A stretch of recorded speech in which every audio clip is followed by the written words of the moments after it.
some violet. Yan. Yun. Sarap. Yan. Dark violet. Picking po tayo ng mga mulberries. Ayan. Mga violet dito guys. Violet mga backyard.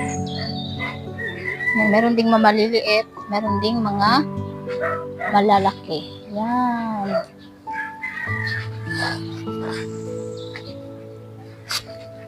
So we have here